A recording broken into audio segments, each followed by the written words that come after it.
दोस्तों नमस्कार, मैं हूं भास्कर सुमन। दोस्तों, आपको लग रहा होगा कि प्रधानमंत्री नरेंद्र मोदी ने अपने मंत्रिमंडल का विस्तार करके नए भारत को सशक्त बनाने की कवायद शुरू कर दी है। आपको यह भी लग रहा होगा कि वर्तमान में भारत जिन आपदाओं से गुजर रहा है वह सारी आपदाएं ये नए मंत्री उसका अवश्य हल निकालेंगे और देश को मजबूती की ओर ले जाएंगे।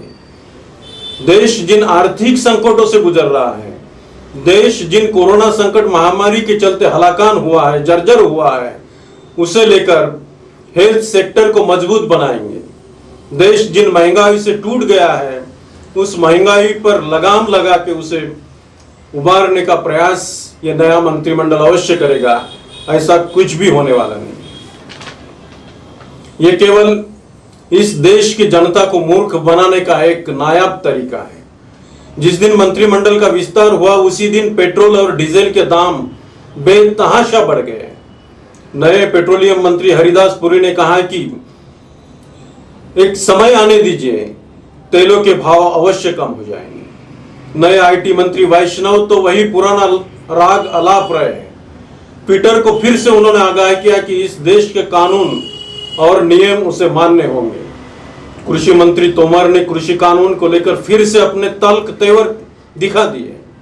आंदोलन करने वाले किसानों को कड़ी फटकार लगाते हुए कहा कि तीनों भी कृषि कानून निरस्त नहीं होंगे, चाहे कुछ भी हो जाए। इसलिए मैंने कहा कि बदला कुछ भी नहीं, सिर्फ चेहरे बदले, तेवर वही है। और ये जो नए मंत्री अवश्य बनाए गए हैं, इनमें से अधिकांश लोग अन्य पार्टी से बीजेपी में मैनेज करके लाए गए और उनके साथ उन्हें मंत्री पद देने के लिए जो डील हो गई थी उसी के चलते उन्हें खुश करने के लिए मंत्रिमंडल का विस्तार किया गया है। और दूसरी बात यह है कि आने वाले 2022 में विधानसभा के चुनाव और 2024 में केंद्र सरकार के चुनाव, इसी को मद्देनजर रखते हुए इस मंत्रिमंडल का विस्तार किया गया।